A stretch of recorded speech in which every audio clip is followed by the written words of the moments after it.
Être et savoir. Espace. Mercredi 26 mai 2021, mesdames et messieurs, merci de votre fidélité. Il est 15h passé de 3 minutes dans ce studio. Bonsoir et bienvenue si c'est maintenant que vous nous rejoignez. Vous le savez maintenant, c'est une tradition tous les mercredis et jeudis quand il est 15h, nous parlons éducation dans ce studio. Évidemment, l'émission c'est Être et savoir avec les mêmes chroniqueurs de tous les jours. Monsieur Cheikh, bonsoir. Bonsoir. Voilà, monsieur Cheikh, bonsoir. Bonsoir, Mohamed Ali. Bonsoir. Vous allez bien? Bienvenue, monsieur Cheikh. Vous n'allez pas me demander pourquoi j'ai pris. Monsieur Alva, bonsoir. Bonsoir, le mercredi, c'est pas facile de vous avoir le mercredi. Pas facile du tout. Je vous sens essoufflé. Chronique, hein, comme on dit, faut arrêter les cours pour venir Congo ça quoi. Congo ça, ouais, c'est ça. Non, en même temps, il faut se planifier. Hein, il faut se planifier. Il faut pas abandonner les enfants non plus. Je sais pas. Mais je sais que c'est improvisé pour cette année. Peut-être les prochaines années ou les prochains mois, ça va être. Ça va quand même. Ouais. Bien, monsieur Vali, bonsoir. Vous allez bien, monsieur Vali? Monsieur Mohamed Ali, je me porte très bien. Oui, je sais, avec vos petites lunettes. J'espère que... Ça vous rend vilain, les lunettes, au fait. Je m'attendais à une boutade, donc ça ne me surprend pas. Ça ne me surprend pas. Oui, non, mais c'est le constat. Vous l'avez pas remarqué, monsieur? On a appelé monsieur Cheikh sec. Si on dit que je suis vilain avec mes lunettes, la dernière fois on m'a traité. Non, il peut m'en témoigner. La dernière fois on m'a traité. Les lunettes, ça vous rend pas joli du tout. Et puis le mec, il vous a coupé la barbe. Malheureusement. Malheureusement. Oui, ça démarre toujours comme ça. Monsieur Vali, aujourd'hui, pas assez de thème. Hein, on a un invité de taille qu'on a voulu bien, ou qui a bien voulu nous honorer de sa présence dans ce studio. Effectivement. Docteur Ousmane Souaré, oui, ex-ministre de l'Éducation nationale et de la recherche scientifique. À l'époque, c'était comme ça qu'on disait. Oui. Voilà, entre 2017 et 2018, j'espère que je ne me trompe pas. Voilà, et il a un certain nombre de rigueur. Il a la réputation de la précision et de la transparence dans les examens. Aujourd'hui, lorsqu'on parle d'examen en République de Guinée, l'échantillon, le baromètre de propriété d'un examen, ce sont les bacs soirées. Tout le monde dit bac soirée. C'était sous le gouvernement, effectivement. Oui. Voilà, donc qu'on le connaisse ou qu'on ne le connaisse pas, toujours est-il qu'il a laissé, il a marqué d'une pierre blanche son passage dans ce département. C'est la raison pour laquelle Être et savoir, qui est une émission qui est consacrée exclusivement à l'éducation, à la transmission des savoirs, ne pouvait pas parler d'éducation sans inviter un éminent docteur Souaré. Évidemment, Être savoir, ce n'est plus un slogan, hein, c'est la plus grande émission sur l'éducation. Aujourd'hui, c'est pas nous qui le disons, Dieu merci, hein, enfin, c'est ceux qui nous écoutent qui font de nous ce que nous devenons. Docteur Souaré, vous vous souvenez forcément de lui si vous avez fait le brevet ou le baccalauréat en 2007. Hein? Ça doit faire peur. Être savoir, on va démarrer cette émission juste après, mais je vous rappelle qu'aujourd'hui, vous avez la possibilité, dans la dernière partie de cette émission, nous appeler au 657 39 13 13 pour poser vos questions à docteur Souaré, bien évidemment. Mais je rappellerai les numéros bien plus tard. Maintenant et tout de suite, on se retrouve juste après cette petite transition. Être et savoir. Espace. De répéter presque chaque émission. Je ne sais pas si vous l'avez appris, c'est du côté de Mamoun, je ne sais pas si c'est la sous-préfecture de Séléa, Kéléa, je ne sais pas. Il y a une école qui va fermer. Il y a une école qui va fermer parce qu'il n'y a pas d'enseignants. Le manque d'enseignants, on l'a tout le temps rappelé à l'intérieur du pays. Finalement, c'est insupportable. C'est très insupportable. Depuis le début de cette année, oui, nous avons lancé des cris de cœur vers les autorités du ministère de l'Éducation nationale afin que nous puissions avoir un bon nombre d'enseignants dans ces différentes localités pour ne pas que ces enfants restent cette année sans avoir des cours. Parce que c'est un devoir. Ces enfants-là doivent avoir des cours comme les autres enfants dans la ville de Conakry. Mais c'est très malheureux. À chaque fois que nous dénonçons de telles situations, les autorités de l'éducation nous disent, bon écoutez, on a remonté, mais il ne s'agit pas de remonter. Moi je pense bien que si vous remontez des situations vers les autorités supérieures, c'est de suivre la chose. Et mieux que tout ça, ce qui est... Non mais ils sont impuissants, les autorités à la base. On a reçu le MENA dans ce studio. Ils nous ont dit qu'eux-mêmes, ils ne maîtrisent pas l'effectif. Ils ont dit qu'ils sont impuissants parce qu'on ne les considère pas. Ils nous ont même avoué que c'est le maillon faible, c'est le maillon faible du système aujourd'hui. Le MENA est relégué, on ne considère pas du tout. Les gens passent par le MENA pour aller dans les autres départements. Oui. Aujourd'hui, c'est difficile de concevoir quelque chose. C'est-à-dire, c'est... Les responsables qui sont à l'intérieur du pays, s'il y a manque d'enseignants, il y a tellement de responsables qui sont dans ces localités qui ne prennent pas l'accueil pour aller dans les salles de classe. Parce qu'il faudrait que les responsables donnent des exemples. C'est-à-dire, s'il y a un manque, vous, en tant que premier responsable de la localité, si vous êtes l'IRE, ou bien si vous êtes, comment on appelle, 2PE, ou bien vous êtes proviseur, moi je pense bien que vous êtes directeur d'école. Bon, d'ailleurs, je salue un peu ce qui évolue au niveau du primaire, mais ce qui évolue au niveau du secondaire, c'est très rare, Donc, quel que soit il y en a qui le font, hein. Oui. Il y en a qui le font dans les préfectures, mais c'est que ça ne suffit pas. Il y a tellement d'heures à combler que ça ne suffit pas aujourd'hui. Tout ce qui fait mal, c'est tous ces jeunes qui sont... Oui. Pour un responsable bien organisé, moi je pense bien que tu peux être devant la scène pour permettre aux autres de suivre. D'accord. Voilà, Monsieur Alpha, moi je dis que ne faut pas systématiser des solutions qui auraient dû être circonstancielles. Un proviseur, un censeur ou un responsable en fait n'a pas vocation à donner cours continuellement. Oui, pas continuellement, j'ai bien précisé, c'est pas continuellement, j'ai bien précisé. Je peux aller, monsieur Alpha. C'est-à-dire, lorsque vous le dites, on a l'impression que vous encouragez en fait ce manque-là. Il ne faut pas systématiser quelque chose. On ne peut pas de toutes les façons justifier la mais on ne va pas s'attarder sur le sujet parce qu'on en fera un autre sujet. Vous savez, il y a tellement de choses à dire sur ça. On va encore réinviter le MENA. Je ne sais pas si ce sont les mêmes personnes qu'on va faire appel dans ce studio, mais on va les réinviter pour les interpeller. Après, l'école en Guinée ne se limite qu'aux examens. Aux examens. C'est ce qu'on essaie de nous faire comprendre visiblement. C'est ce qu'on est en train de comprendre. Sinon, il y a cette image choquante de la semaine du niveau de la Guinée forestière. Des petites filles qui portent des fagots de bois pour des enseignants. On a même titré l'exploitation des élèves. Effectivement, l'exploitation des élèves. On dénonce à corps et à cri l'exploitation des enfants, mais on oublie souvent que les élèves sont victimes aussi de ces marchands d'esclaves, s'il faut le dire ici. Ces enfants sont victimes très souvent à l'intérieur du pays parce que ces enfants deviennent corvéables à souhait. Et quel est l'argument vieux jeu qui nous est souvent avancé? On nous dit, bon, l'enfant qui souffre pour le professeur apprend beaucoup plus. Je suis d'accord que l'enfant rende quelques petits services à l'enseignant, mais je ne peux pas comprendre. Moi, j'ai fait l'intérieur du pays. Monsieur Mohamed Ali, moi, je ne savais plus que ça existait. Je ne peux pas comprendre que de tels comportements moyenâgeux existent encore et que des enfants soient extirpés des salles de classe, envoyés dans les champs des enseignants, et parfois même il y a des cas de blessures contre ces enfants. Donc je pense que ceux qui luttent contre l'exploitation des enfants et autres, je pense que dans les centres urbains, il y a une autre forme. En fait. C'est surtout les maîtresses de classe de l'école primaire qui font des bonbons. Ce sont les filles qui prennent ces glaces pour se balader de classe en classe et revendre ces bonbons pour ces maîtresses-là. Du coup, les autres suivent les cours. Elles ne suivent pas parce qu'elles semblent être mieux. Mais le drame, c'est que ça ne choque pas. Quand les gens ont été interrogés, ça ne choquait pas certains. D'ailleurs, on trouvait que c'était normal. Il y a encore cette vieille philosophie de Baraka. Voilà, ce n'est pas simplement une philosophie. Non, mais les gens en abusent. Il faut qu'on arrête ça. D'accord, ça s'arrête. Monsieur Cheikh, sinon, côté de... Excusez-moi, par rapport, j'aimerais bien revenir par rapport au problème de manque de professeurs. On sent de l'amateurisme, quoi, au du MENA. C'est-à-dire, je n'arrive pas à concevoir un département comme le MENA. À l'époque, je vous rappelle que tout était associé quand professeur Souaré était ministre. Il a pu gérer. Actuellement, c'est démembré. Mais on n'arrive pas, quand le ministre dit qu'il ne connaît pas exactement le nombre d'enseignants qu'il a sous les mains. On ne sait pas. Vous pouvez l'en vouloir pour ça. Oui, mais attends, on ne sait pas, il ne sait pas, le MENA ne sait pas. Il y a combien de professeurs qui manquent? Les professeurs manquent à quel endroit? Dans quelle préfecture?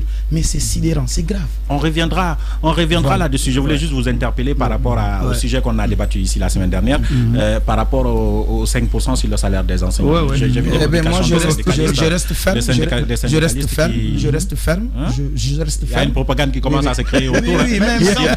On va refuser, on va sensibiliser, comme si ça a commencé. Mohamed Ali, ce sont les conséquences de l'émission qu'on est en train de faire. En fait, les 5%, les signataires de ces 5% sont maintenant là en train de se défendre. On en reparlera, Inch'Allah. Et maintenant, nous recevons notre invité dans ce studio juste après cette petite transition. Être et savoir. Espace. Il est avec nous dans ce studio, Dr Ousmane Souaré. Bonsoir. Bonsoir, M. Mohamed. Ce n'est pas votre première fois dans ce studio, mais c'est votre première fois dans notre émission. Merci de l'honneur que vous nous faites de venir répondre à nos différentes questions. tout le plaisir est pour moi.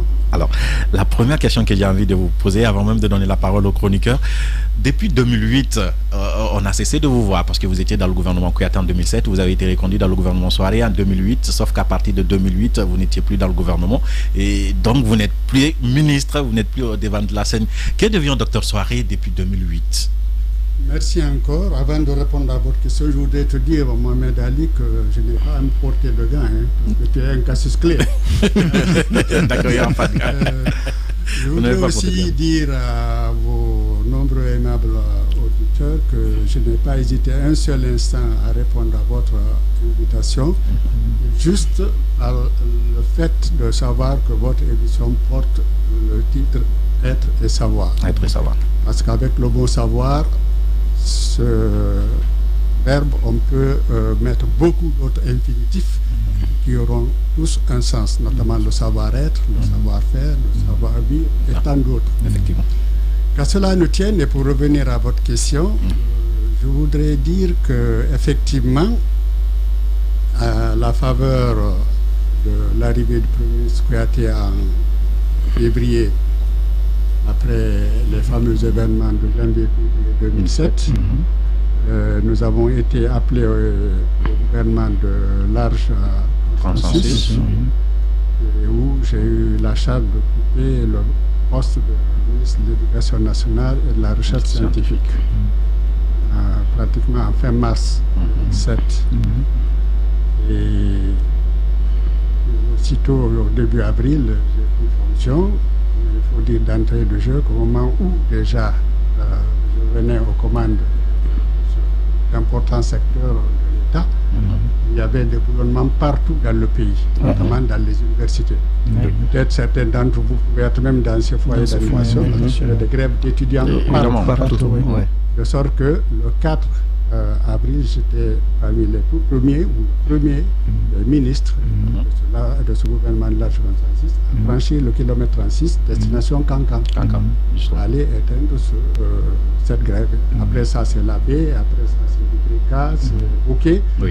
Et donc, c'est dans cette atmosphère que nous avons pris fonction. Mais déjà, en prenant service, nous avions annoncé les couleurs. Et je me souviens encore que ma principale préoccupation de l'heure était d'organiser des examens transparents, propres et débarrassés de toute fraude. C'était ça le credo. Et je vois encore... C'était les examens du changement, quoi. Bon, vous pouvez l'appeler comme ça. Parce que, oui, Kouyaté venait d'arriver Premier ministre après des grèves. Mais voilà. Mais ce que je voudrais dire, c'est que beaucoup ne croyaient pas à cet engagement, à cette déclaration, notamment vous de la presse. D'accord. J'ai vu beaucoup être très sceptiques quand j'annonçais, tant le mal était profond. Nous étions habitués à des centres d'examen envahis par un marché. Et vous voyez mal, en peu de temps, ça veut donc avril, mai, juin, en moins de 3 mois, l'espace de 3 mois, de réussir ce pari. Mais la volonté aidant et l'engagement des cadres sur la houlette donc, du gouvernement, nous avons imprimé notre marque. Et nous avons voulu que nous rompions avec cette mauvaise tradition et arriver à organiser des examens transparents. Mais pour en revenir à vos questions, depuis donc ma sortie du gouvernement, je ne suis pas resté en marge de l'éducation parce que j'ai eu à annoncer une université privée, un fondateur qui avait aussi à créer une bonne infrastructure, à l'équiper en 2009. Il n'arrivait pas à la faire fonctionner, il m'a fait confiance, il est venu vers moi et il a réussi à m'avoir pour pouvoir l'aider à démarrer. Il a démarré en 2012-2013. D'accord. Malheureusement, cette université, après avoir formé bon cadre, la fierté du pays à l'international, a dû fermer cette année. Beaucoup de raisons. D'accord. Mais la Covid aidant et le manque d'effectifs et les faibles taux de recouvrement, tout ça a concouru au fait que cette université ferme aux grandes dames de ces jeunes quand même qui voyaient là la différence dans cette université en formation de qualité. D'accord, vous n'êtes pas donc resté à marge, vous êtes resté un acteur actif dans le système éducatif, si on peut dire un observateur participant au système. Donc on va continuer donc le débat, on va parler d'examen, monsieur Valli. Les examens, voilà, docteur Soiré, comme nous l'avions annoncé précédemment, votre réputation est partie surtout de l'organisation des examens. Voilà, aujourd'hui, nombreux sont les Guinéens qui s'inquiètent par rapport à l'organisation des prochains examens que nous connaîtrons. Il y a beaucoup de problèmes, beaucoup de difficultés. Alors, ma question est la suivante. Quel est selon vous le secret pour organiser un examen véritablement propre? Ou d'ailleurs, si on peut le dire, comment vous avez réussi en 3 mois à l'époque? Parce que, sans vous jeter de fleurs, c'est ce qui se dit. Vous êtes le dernier ministre sérieux à la tête de ce département depuis 2008, en réalité, parce que depuis vos examens, il n'y a jamais eu un examen aussi apprécié, aussi réputé que les vôtres. Comment avez-vous réussi à organiser dans ces contextes-là, aussi difficiles qu'on pouvait l'imaginer à l'époque? Et aujourd'hui, que pensez-vous des différents examens, de l'organisation des différents examens chez nous? C'est trop de fleurs pour ma modeste personne, mais je voudrais dire que tout dépend de l'engagement, de la volonté des autorités en charge de l'organisation de ces examens, donc du système. Parce que nous, comme je vous le disais tantôt, notre arrivée a été là à 3 mois des examens, peut-être encore avril, mai, juin. Et il faut le dire, j'étais le seul élément nouveau dans le système. Donc aucun cadre n'a été ajouté, aucun n'a été soustrait. On arrive au résultat dont on parle tant de manière si élogieuse. Donc, ce que nous avons voulu, c'est parce que je le disais tantôt, nous avons pensé qu'il y avait là des tares, des insuffisances qu'il fallait corriger et qu'il fallait impliquer tous les acteurs du processus dans cet engagement. Nous avons commencé par affirmer, énoncer notre volonté d'aller à des examens propres, équitables, et demander à chacun des maillons de jouer sa participation dans ce sens.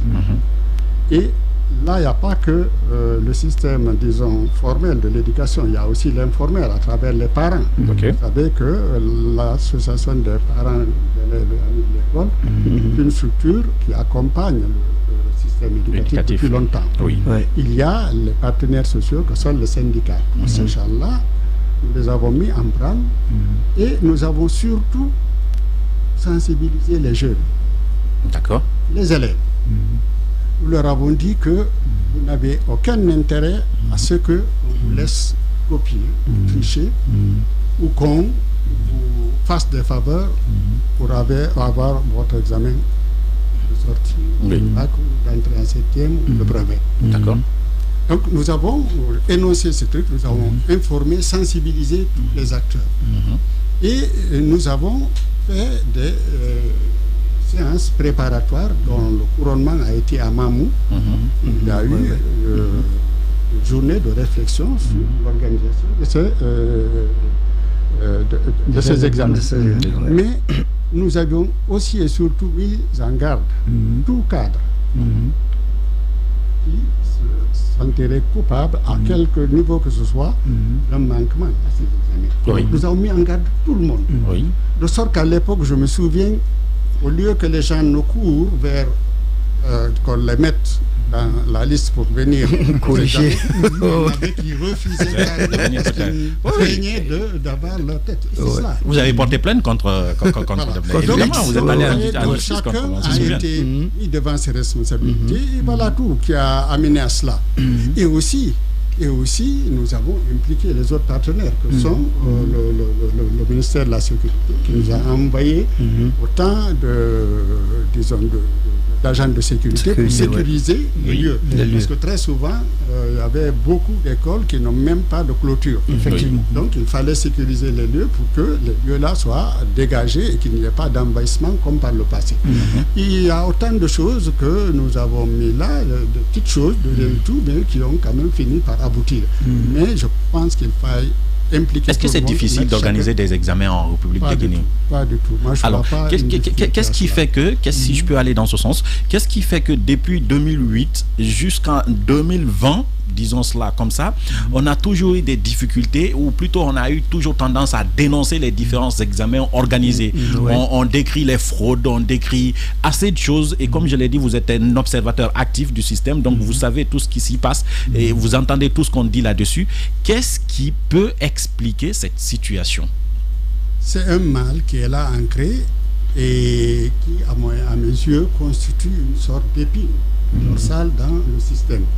N'oubliez pas que déjà moi-même en 2008, donc une seule année après, on m'a mis les bâtons dans les rues en 2008. Donc c'est un système. Vous vous souviendrez qu'on a voulu disons, faire une fraude aux BPC. Même pas une fraude, mais il y avait une fuite. Un sabotage. On peut appeler ça un sabotage. Mais pourquoi je le dis?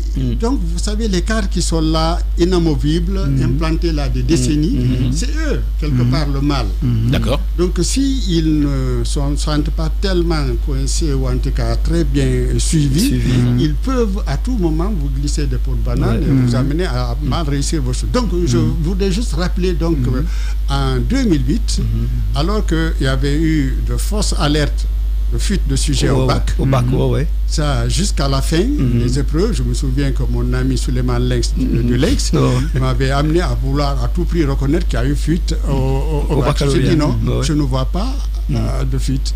Mais moins de 3 jours après, le brevet au PPC, je vais lancer le bac, le premier sujet à Kamsa le lundi. Je viens me passer la nuit à Bofa, et c'est la même nuit, parce que j'ai mon téléphone qui était ouvert à tout le monde, y compris les élèves et étudiants, que quelqu'un m'a appelé: Monsieur le ministre, il y a fuite dans les sujets. Je dis oui. C'était vers minuit déjà. Je dis oui, dans quel domaine? Il dit physique et chimie. C'était physique et géographie ou histoire. Il y avait la chimie également. Bon, mais ça, c'est le premier jour déjà, la nuit là. Donc, je me suis dit, ok, on va voir. Le lendemain, j'étais beaucoup plus pressé que les élèves, à savoir le contenu. Parce que moi, je ne connais pas du tout comment les sujets se choisissent et je ne connais pas du tout quel sujet passe. On ne fait que me dire le calendrier que je signe. Alors, j'étais avec l'inspecteur général, on ouvre l'enveloppe et là, aussitôt, le sujet que l'intéressé m'a dit au téléphone, sorti en physique. Je dis, ok, c'est sérieux. J'ai aussitôt dit à l'équipe de l'autorité administrative régionale qui m'accompagnait, le gouverneur, le préfet, de continuer la ronde, parce qu'en pareil cas, je dois pouvoir passer dans les salles pour encourager les élèves. J'ai dit à l'inspecteur de l'éducation qui m'accompagnait, je dis, viens dans ma voiture. Bien, je dis, il y a fuite dans le sujet. Je dis, ah bon? Je dis, tu vois, le sujet-là, il est passé, on m'avait déjà dit que c'est lui. Je dis, le prochain sujet, c'est en géographie. Je dis oui. Je dis, voilà le sujet. Il prend sa tête, il dit oui. Alors, notre mission s'arrête là. Et vous voyez donc que moi, je ne sais pas d'où ça s'est parti, la fuite là. Et c'est déjà en 2008, malgré tout ce que nous avons fait. En 2007, 2008, après 2007. Donc moi, je ne pouvais pas croire que tout de suite, des gens pouvaient oser faire ce que j'ai. Bien sûr, je n'avais vu le coup du service, mais j'avais décalé d'un cran, mais j'étais encore là. Mais alors, la suite, c'est que j'ai dit tout simplement à mon inspecteur, on retourne à Conakry. Et j'ai appelé aussitôt le secrétaire général, et le chargé d'examen d'alors, qui était l'inamovible Khalifa Diallo. Il dit, je rentre à Conakry avant 13h et je veux qu'on tienne tout de suite une réunion de crise. À cette réunion de crise, les gens déjà de Bokeh s'interrogeaient, de Bofa, pardon, qu'est-ce qui se passe? Ils m'ont tout simplement dit, monsieur le ministre, je dis non. La décision qui sera prise vous viendra de Conakry. Je suis venu, j'ai tenu cette réunion de crise. J'ai dit à tous les cadres, je dis, vous savez ce qui s'est passé. et à vous, commencez par vous, monsieur le secrétaire général, je ne fais confiance à aucun d'entre vous. Ah ben? Ouais. Et vous savez parfaitement que moi je suis hors du système en ce qui concerne le choix des sujets. Alors, je demande une seule chose, c'est que les sujets là vont être annulés et c'est leur reprise sans aucun sou de plus.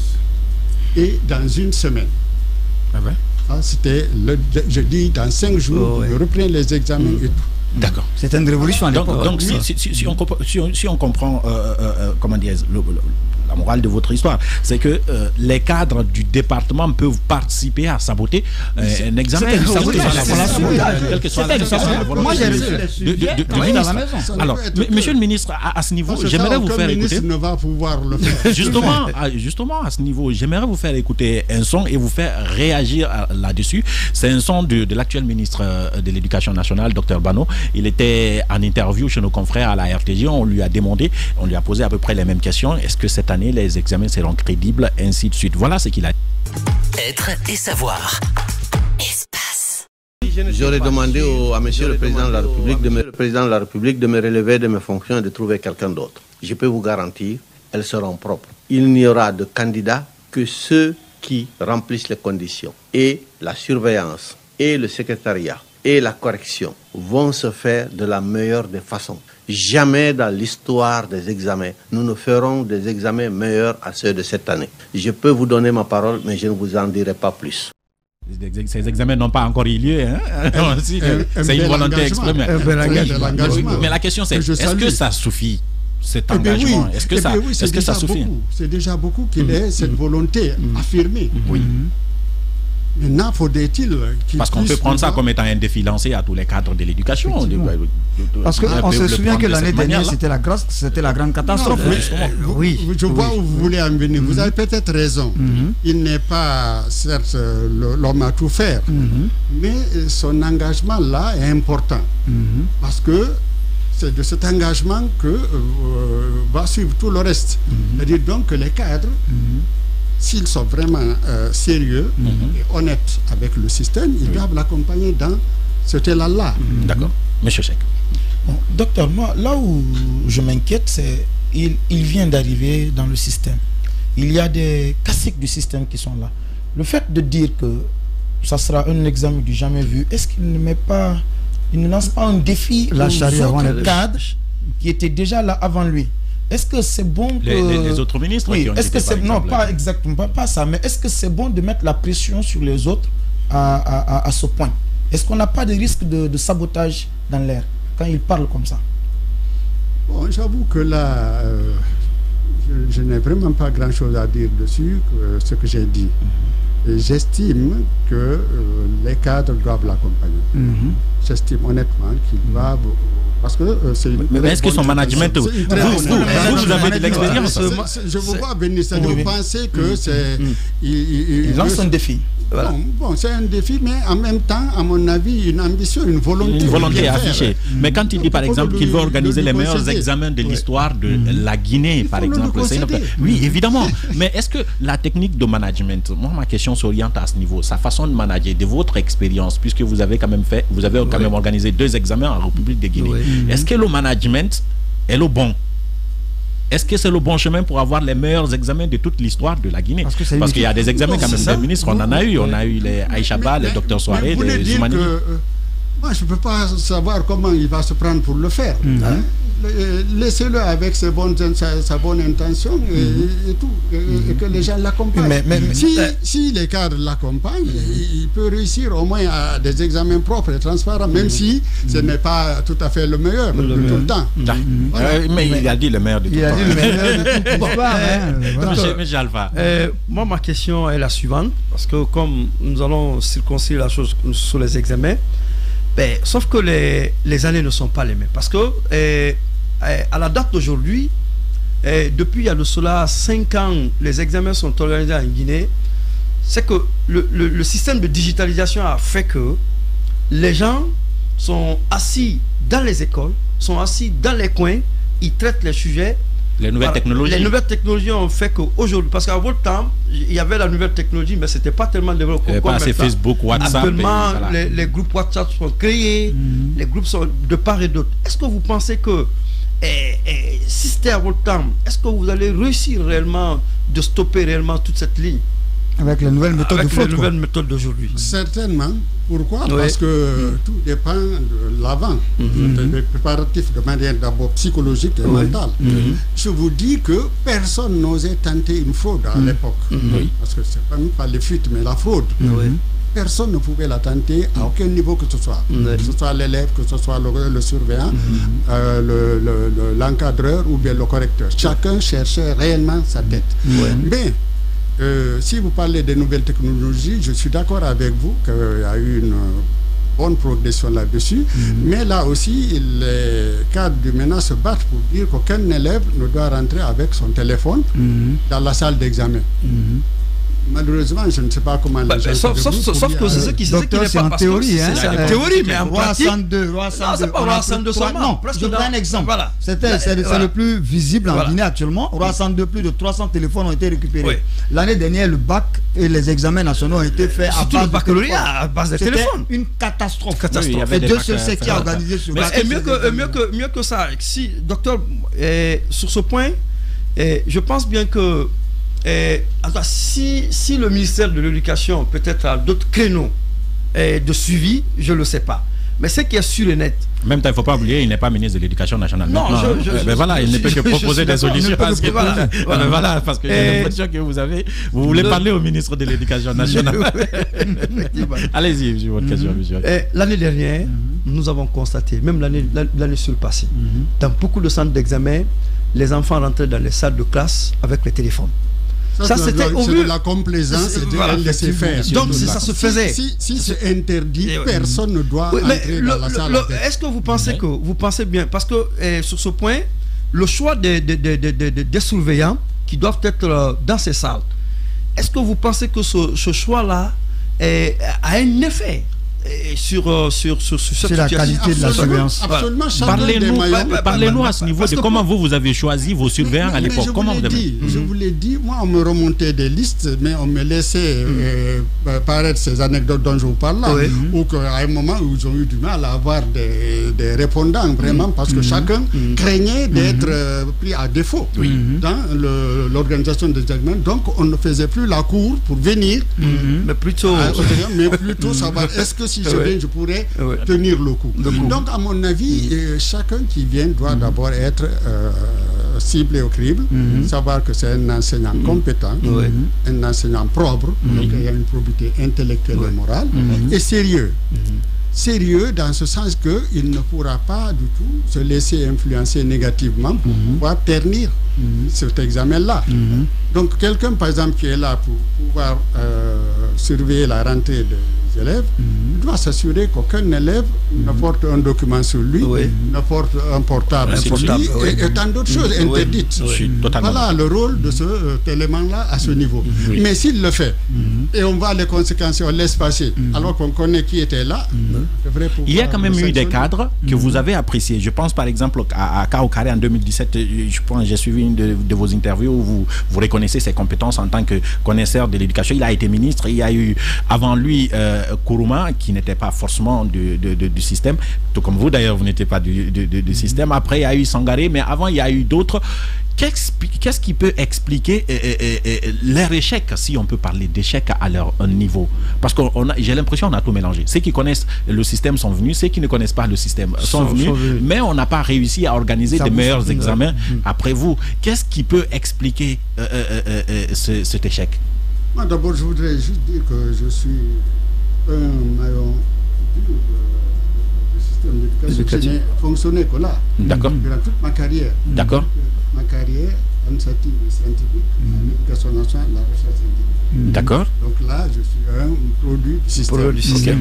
Bon, je ne sais pas si on peut parler d'échec. Encore une fois, un ministre, c'est quelqu'un qui vient s'ajouter à un lot de cadres pour conduire une mission, et très souvent, les ministres passent et ces cadres-là demeurent. voyez. Mais chacun de ces ministres, notamment si je prends le cas de Kaokari, Kaokari, à mon avis, a imprimé une touche très importante à ces examens. Oui. Si vous l'avez oublié, je vous le rappelle. C'est lui qui a dit que désormais, au bac, les notes de cours ne seront plus prises en compte. Ça, ce n'est pas mince dans la qualification du système, dans les performances des candidats. Parce que beaucoup, on pouvait gonfler les moyens annuels. Connaissant toujours les faiblesses de nos enseignants. On pouvait donner à quelqu'un 15-16. Avec ça, même avec 6, c'était pas normal. Donc, si déjà lui l'avait donné ce ton de sa contenu, il faut lui reconnaître ce mérite. D'accord. Et je voudrais dire, pour le cas de M. Chose aussi, Kourouma, il n'est pas spécial, vous avez raison, mais là, lui aussi, il a réintroduit, je dis bien réintroduit, l'anglais. Oui, sauf que M. le ministre, avec votre permission, ça n'a pas avancé. Aujourd'hui, si je vous pose la question, vous me direz effectivement que notre système a un problème. Et les différents examens qui ont été organisés depuis ne reflètent pas réellement le niveau des apprenants guinéens. Donc, ça veut dire, je serais même tenté de vous demander si vous étiez ministre jusqu'à présent, est-ce qu'on serait à ce niveau? Par exemple, vous allez me dire certainement pas, parce qu'il y avait une vision, il y avait un endroit où on voulait aller où on n'est pas encore arrivé. Donc, du coup, on a un problème, si on peut considérer comme n'ayant vraiment pas réussi le passage de ces différents ministres jusque-là, parce que notre système a toujours les mêmes problèmes d'avant. Jusque-là. L'explication que moi, honnêtement, j'ai envie de comprendre aujourd'hui, qu'est-ce qui ne va pas avec notre système? Est-ce que c'est un problème d'homme en premier? Certainement, mais avant tout, à mon avis, un problème de vision, vous l'avez dit tantôt, et de refondation de notre système. C'est-à-dire que nous avons un système rétrograde, il faut le dire. D'accord. Ses origines de très loin, le système colonial. Et jusque-là, nous n'arrivons pas à nous départir de cette formation rhétorique à la rhétorique, une formation théorique, et qui minimise et qui, disons, fait que, par exemple, le travail manuel soit banalisé, minimisé, ce qui nous amène à des problèmes, par exemple, pour l'orientation dans les écoles professionnelles et techniques. Donc, il y a, à mon avis, une refondation du système que nous devons faire. Et ça, c'est de la politique du gouvernement, de pouvoir créer. Il y a eu des politiques quand même depuis les PAS. Les PAS, mais il faut les adapter constamment au fil du temps. Vous prônez vous aussi les états généraux, comme le disent les uns et les autres? Sans faute. Hier, une semaine demain, j'ai dit ici que les états généraux ne sont pas une panacée. Ces problèmes, ça loin sans faute. Je ne les prône pas. Par contre, déjà nous, les états généraux que nous avons tenus en 2008 projettent le système éducatif et scientifique sur 25 ans. D'accord. Donc jusque-là, cette projection est valable. Et l'école doit avoir une finalité, une vision. Ne pas seulement inculquer un savoir, des connaissances à l'enfant, mais aussi de préparer un homme qui soit épanoui, un homme sociable, un citoyen accompli, qui puisse être vraiment connaisseur de son rôle même dans la société. Donc il faut que l'école soit vraiment une école au service de la communauté, au service de la nation. Et ça, tout ça, c'est des visions qu'il faut, et tant que et ensuite imprimer quand même chaque fois des adaptations à l'ère du temps. À l'ère du temps, par exemple, à la technologie moderne où nous sommes, le numérique. On en parle ça, mais il suffit que vous l'utiliser à l'heure là pour résoudre beaucoup de nos problèmes. Notamment la maîtrise la maîtrise de nombre d'enseignants, par exemple. Voilà, dès que vous voyez, par exemple, vous avez un cours par un professeur grand magistrat par l'université, ce cours-là peut être transmis à des milliers d'élèves qui ne sont même pas dans une même classe. Dans une même classe. Dans une même classe encore même. Ils peuvent être à des centaines de milliers de kilomètres, chacun peut le suivre. Je suis d'accord. Voilà, donc il faut que l'école s'adapte à l'ère du temps. Il faut que c'est-à-dire qu'il faut que nous refondions notre système et que nous l'adoptions à l'école du 3e millénaire. Si parce que jamais notre école est archaïque. Docteur, ma question est ancienne. Juste une petite relance pour rappeler qu'à partir de maintenant, vous pouvez nous appeler au 620 28 69 69 ou au 620 28 65 65 pour poser vos questions à Dr Ousmane Souaré, ancien ministre de l'Éducation nationale et de la recherche scientifique. Il est avec nous dans notre émission Être et Savoir. Posez vos questions parce que en même temps, moi ma question va se focaliser un peu sur ce que vous venez de dire et par rapport à la refondation des programmes en Guinée. Est-ce que, parce qu'à votre temps, en 2007, déjà on avait annulé le bac 1, donc on a fait le bac unique. Est-ce que vous pensez que, parce que avec cette annulation, on a constaté que le niveau des élèves guinéens ne fait que rétrograder.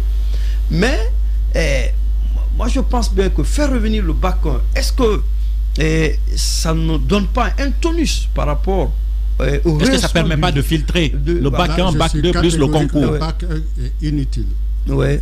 C'est une très bonne question. Ça me permet de repréciser ceci à l'intention de tous les Guinéens. D'accord. Cette suppression, nous l'avons faite après moult études. Vous savez, depuis quand la France a supprimé ce bac 1? 1963. 63, Vous savez combien nous étions en 2007 à avoir encore un bac 1? 3 pays au monde, dont la Guinée et la Centrafrique, j'ai oublié le troisième. Vous voulez qu'on revienne en arrière, pourquoi? Pourquoi? C'est pas de revenir en arrière. Je vais vous dire, le fait de vouloir dire ceux qui pensent que c'est en augmentant le nombre d'examens, ils se trompent. Vraiment. Au contraire, c'est alourdir inutilement le système, surcharger inutilement les enfants. Les enfants, oui. Alors que il faut les décharger. Il faut les décharger. En faire des têtes bien faites et non bien pleines. Bien pleines. Donc vous êtes toujours, vous restez toujours catégorique là-dessus. Bac 1, c'est complètement, ça ne permet pas de filtrer. Ça ne filtre pas. Tous les Guinéens qui raisonnent un peu comme vous, que ce n'est pas à faire. D'accord. Ce n'est pas du tout à faire et que ça n'apporte rien. Monsieur Cheikh, votre question. Non, là j'ai envie de l'applaudir des 4 Monsieur le ministre, si je comprends bien, tout de suite Mohamed Ali l'a dit. Il y a des ministres qui passent, qui sont dans le système, qui ne sont pas dans le système. Mais à chaque fois, ce sont les échecs. Et il y a des membres, il y a des hauts cadres du MENA qui sont là, inamovibles, qui ne bougent pas. Est-ce que, d'une part, l'échec des ministres par-ci, par-là, est-ce que ça ne dépend pas du fait que ces cadres-là ne bougent pas? Deuxièmement, est-ce que c'est bon pour un ministre d'aller en bras de fer avec les autres cadres du MENA, sachant bien que faut-il avoir un ministre fort dans un système faible ou un système fort avec un ministre faible? Je vous arrête là. À mon avis, le ministre doit manager ses cadres. Il n'a aucune raison à avoir un bras de fer avec qui que ce soit. Déjà, même un seul cadre avec qui il va se buter, ça va amoindrir. S'aborder tout ce qu'il fait. Amoindrir, à mon avis, le système. Donc c'est le système qui perd. Donc lui doit agir en harmonie. Et je voudrais dire, votre question, disons, ce que vous dites là, c'est un couteau à double tranchant. Si on vide le contenant de tout son contenu, qui va faire quelque chose? Est-ce que c'est les nouveaux venus? Non. Mais de l'autre côté aussi, il faudrait que ceux qui sont là soient vraiment honnêtes avec les nouveaux qui viennent et les aider honnêtement dans leur, selon leur interconviction et dans l'intérêt national. Mais surtout, tout doit dépendre du management parce que je vous citerai. Parce qu'ils ne servent pas un homme, ils servent le pays. Le pays, oui. Voilà. Le management utilisé, je reviens toujours là-dessus. Vous avez quand même réussi, même si par après le gouvernement a changé. On a des noms de ministres comme tels que la dame Aïcha Bass, Gozo Zoumaniki qui ont réussi. C'est leur management qui a fait qu'ils sont arrivés avec les hommes qu'ils avaient sous la main, ainsi de suite. Mais quand il y a des ministres belliqueux qui arrivent à la tête des départements, qui ont envie de faire la guerre à tout le monde, Michel Alpha, vous allez. Oui, on va dire ça comme ça. On a Michel Alpha, si vous permettez, on a quelqu'un en ligne qu'on va essayer de prendre, puisque... Allô? Non, il n'est plus là. Avant ça, je voudrais rebondir, parce que je vois que le temps passe, je voudrais rebondir sur vos propos introductifs. Je n'étais pas censé être là. C'est les propos de Alpha par rapport au manque d'enseignants. J'ai trouvé ça extrêmement sérieux. Je ne pouvais pas ne pas revenir dessus. Et je veux dire pourquoi. Parce que c'est paradoxal. encore dit, je dis bien que la Guinée soit un pays de paradoxe, comment on peut manquer à ce point d'enseignants alors que nous en avons suffisamment formés à l'ENI et à l'ISEC pour des enseignants du primaire et du secondaire. Ça, c'est un problème. Imaginez que ces gens-là, ces jeunes-là chôment dans le privé alors que l'État est en manque. L'État est en manque. Imaginez ça. C'est ça le paradoxe est inadmissible. Moi, nous, à notre temps, les 2 ans que j'ai fait, tous ceux qui sont sortis des ENI et des lycées ont été aussitôt engagés à la fonction. Oui. Donc à ce niveau aussi, il y a une mauvaise politique qui était implémentée. Vous devrez le savoir, monsieur le ministre, vous avez été ministre. Ma dernière question va se focaliser sur le système LMD. Voilà. Parce qu'en même temps, vous avez été ministre de l'enseignement supérieur. Vous êtes ministre de l'enseignement supérieur. Et à votre temps, il y a eu l'introduction du système LMD en Guinée. Et vous pensez que ça a apporté plein de choses par rapport à notre système de l'enseignement supérieur? Est-ce que vous savez qui l'a introduit? Est-ce que vous savez qui a introduit le LMD en Guinée? C'est moi. Oui, je sais. Ah non, vous ne savez pas parce que non, je sais. À votre temps, que c'est... Vous savez, ma conviction est comme celle de la suppression du bac. Il ne m'a pas fallu des états généraux, il ne m'a pas fallu de concertation pour pouvoir valider le LMD qui était déjà en gestation depuis 2005. Donc après 2 ans d'essai, et j'ai vu que c'était un système performant auquel je croyais fortement et je l'ai fait valider. Pas seulement pour ça, parce que c'est l'unique système de formation et d'évaluation universelle. Il y a très peu de pays au monde qui ne l'ont pas adopté. S'ils ne l'avaient pas fait à l'époque, nous serions encore à la traîne. Mais qu'est-ce qui a fait que qu'est-ce qui a fait que le système est dévoyé de la sorte aujourd'hui? Je vais vous dire très sincèrement, c'est que l'enseignement supérieur particulièrement est devenu un fourre-tout. Comment imaginez-vous que quelqu'un qui a le niveau qui a 18, 19 au bac, parce qu'il y en a, et quelqu'un qui a à peine 10 pour pouvoir être juste à la barre, on les met tous ensemble dans le même système. Et que ceux qui sont les moins bons sont les plus nombreux. Qu'est-ce qui se passe? Ils tirent le système vers le bas. C'est aussi simple que ça. Ma conviction est que tous les bacheliers ne devraient pas aller à l'université. L'université est faite pour l'élite. La formation d'une élite capable de faire un bon enseignement supérieur, une bonne recherche scientifique et une innovation technologique. Et ceux-là, ils sont très peu nombreux. Donc là aussi, on a saboté le système. S'il vous plaît, quelqu'un qui, jusque-là, je continue à le dire et je l'ai fait à mon temps, qui n'a pas 13 au bac, ne doit pas prétendre aller à l'université. Dans l'université. Et les parents sont là très souvent fautifs parce qu'il y en a même qui manigancent des faux diplômes pour leurs enfants pour dire que les enfants ont eu un bac, même pas bac de 10 là, mais qu'ils n'ont même pas pourvu qu'on dise qu'ils sont à l'enseignement supérieur. Donc le gouvernement, à mon avis, doit pouvoir, c'est là où il y a les filtres dont vous voulez parler là. C'est à ce niveau. Nous avons de très bons élèves qui brillent partout où ils seront, mais si on les met tous dans un four, comme je viens de le dire là, ils vont inhiber cet talent-là. Et ils vont maintenant dévoyer le système qui en lui-même n'est pas du tout mauvais. Mais si on a même décidé d'organiser un débat sur le système LMD ici. Pourquoi n'est pas amené là-dessus? J'ai des preuves. Ceux qui sont sortis de nos universités ici brillent de mille feux en France, à la Sorbonne, au Canada. C'est vrai. Je suis totalement d'accord avec vous. Peut-être une dernière question. Oui, M. Valier, je vous donne la parole, mais j'aimerais vous interpeller là-dessus. Vous êtes syndicaliste, on vous a vu en 2006. C'est de là où d'ailleurs vous êtes venu pour l'enfant. Aujourd'hui, depuis quelques... Donc, je disais, en 2006, on vous a vu, vous avez mené cette lutte. Et aujourd'hui, plutôt, ces dernières années, on a remarqué quand même que l'un des problèmes, surtout du secteur de l'éducation, ce sont les organisations syndicales à ce niveau qui ont un impact mais assez négatif sur notamment les élèves. Ils ont même été accusés de ceux qui participent à affaisser le système éducatif. J'aimerais bien vous connaître votre opinion puisque vous avez été des deux côtés sur cette situation. Bon, vous savez, les syndicats, on ne peut pas les empêcher de jouer leur rôle de revendication et de participation. Le premier rôle d'un syndicat, c'est de défendre les intérêts matériels et moraux de ses adhérents. Maintenant, s'il y a des engagements pris par le gouvernement qu'il n'honore pas vis-à-vis des syndicats, il est en droit de ces syndicats-là de tendre la main et de dire honorez vos engagements.